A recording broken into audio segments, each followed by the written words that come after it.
Siglo I a.C. Julio César ha establecido la frontera romana en el Rin, diferenciando así entre Roma y Germania. Años más tarde, Augusto es emperador romano, y la fuerza de este imperio es tal que puede arrollar a cualquier enemigo que se le presente. Con las políticas expansionistas de Augusto, el general Druso reunió un gran número de tropas, con las que invadió una Germania muy dividida y llevó las fronteras romanas hasta el río Elbe. Germania pasó entonces al grado de provincia, y muchos de los hijos de los líderes tribales fueron enviados a Roma a romanizarse, en aras de una pronta pacificación de Germania. Tal fue el caso de Arminio, hijo del anterior líder querusco a Segestes. El muchacho vivió con su hermano entre las engañosas comodidades y privilegios de los barrios palatinos, la ciudadanía romana y su cargo al mando de una cohorte auxiliar germana. La entrada en escena de Publio Quintilio Varo sucedió tras su gobierno en Siria, donde se hizo famoso por la curiosa frase: llegó pobre a una provincia rica, se va rico de una provincia pobre. Varo fue nombrado gobernador de Germania por Augusto, y su deber le llevó a la misma, siendo acompañado por Arminio, que finalmente volvió a su patria. En el año 9 después de Cristo, Varo ya estaba más que asentado como gobernador de Germania, teniendo plena confianza y amistad en el que consideraba el germano más fiel y leal a Roma, incluso más que algunos de sus propios generales y comandantes. Arminio, a medida que gobernaba, comenzó a mostrar su incompetencia y desprecio por las costumbres germanas al tratar a los germanos como un pueblo inferior y sometido, juzgando y condenando sin tener en cuenta las costumbres ni ritos del lugar. En pocos meses, ya todos los viejos señores queruscos y catos conspiraban contra Varo, tratando de atraer a su bando a Arminio y al líder querusco Segestes. Pero fue este último quien rehusó por miedo a represalias o miedo o ambición personal. La rebelión era inminente, pero carecía de un liderazgo firme, centrándose en la vieja costumbre del poder repartido entre los caudillos. Hasta que, reunido con estos, Arminio expuso su estrategia contra los romanos e instó a los caudillos a cederles el mando. Arminio era ahora el líder germano, y aunque a escondidas de Varo y sus hombres, ya comenzó los preparativos de la rebelión, llegando así a reunir una hueste de entre 20 y 25.000 hombres para enfrentarse a los más de 30.000 romanos. Ya llegaba septiembre a la zona centro de Germania, y tanto Varo como sus legionarios debían viajar hasta los campamentos de invierno en el Rin, donde muchos, incluido Varo, esperaban retirarse y volver a la vida de civil. En este fue el momento en el que Arminio esperaba para dar resultado a su plan. Las legiones 17ª, 18ª y 19ª, con todos los auxiliares, bagaje, familias, esclavos, comenzaron su marcha hasta el Rin. Acompañando a Varo iba Segestes, sin parar de advertirle de los planes de Arminio, pero se tomaba dichos testimonios como bromas sin darle ni el más mínimo crédito, pues al fin y al cabo no tenía motivos para sospechar de su gran amigo, Arminio. A los 3 días de marcha, el plan de Arminio dio comienzo. A la columna de viaje llegaron noticias de un levantamiento germano a pequeña escala, a lo que Arminio se ofreció voluntario para llegar a la zona y sofocar la revuelta con sus auxiliares. Cuando Arminio se marchó, los oficiales desconfiantes sumaron sus opiniones a la de Segestes, y de nuevo sin atención alguna de Varo. Horas después de que Arminio partiera, grandes columnas de humo procedentes de unas atalayas romanas se dejaron ver por toda la zona.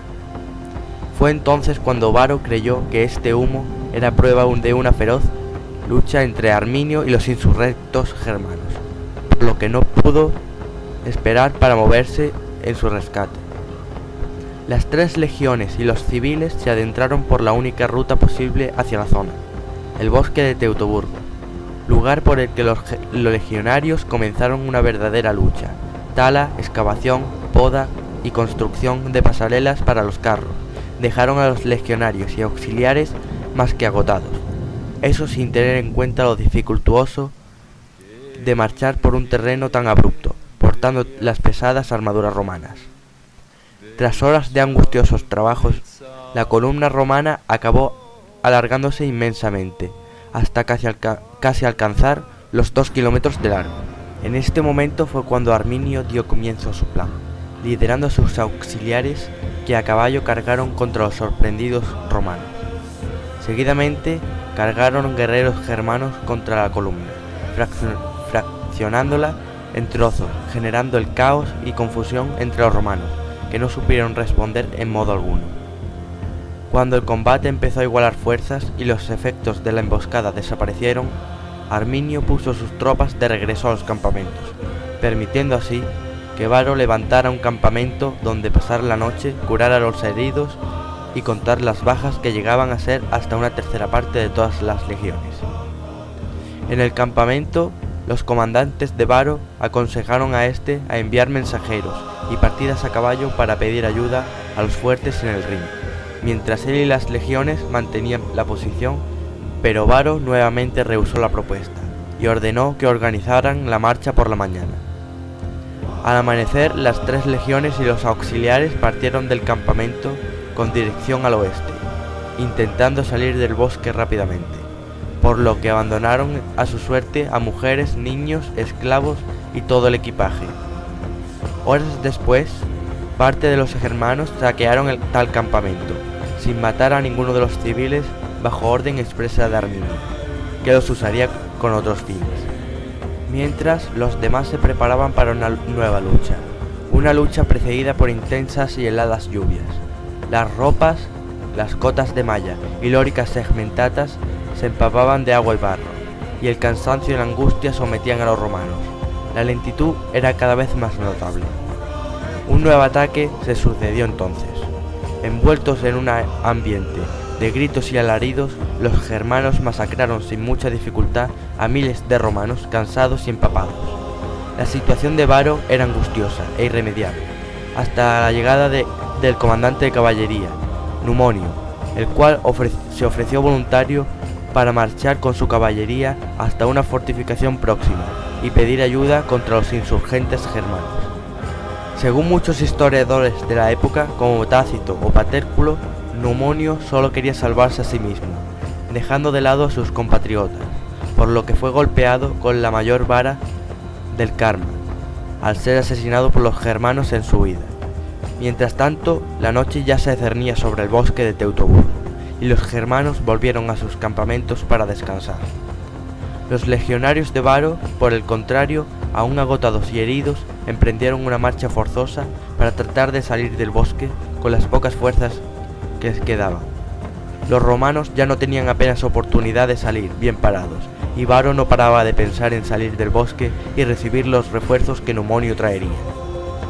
Por la mañana, la esperanza llenó los corazones romanos, que visualizaban una gran llanura sin bosques ni árboles, las proximidades del lago Dúmer.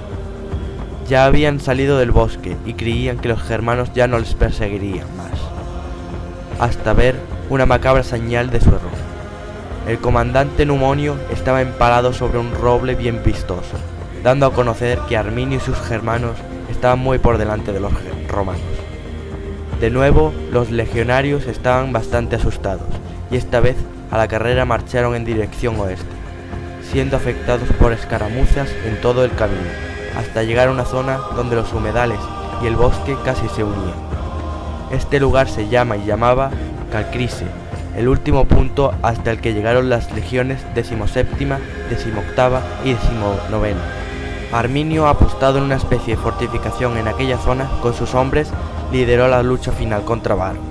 La batalla estaba ya terminada, por así decirlo. Fue por ello que muchos huyeron bosque adentro para salvar la vida y las 3 águilas. Varo no fue menos, y también huyó, para luego suicidarse con su propia espada. 2 de las águilas fueron encontradas por los germanos, pero la tercera desapareció. Mucho se ha especulado sobre esta, creyéndose que quien la portaba o bien huyó hasta el lago para hundirla, o huyó hasta el bosque para enterrarla allí. La famosa y macabra batalla de Teutoburgo había concluido, las 3 legiones de Varo liquidadas y los prisioneros sacrificados al dios Wotan, por la mayor de las victorias del pueblo germano contra la opresión romana. Algunos romanos lograron escapar de Teutoburgo y llegar al Rin.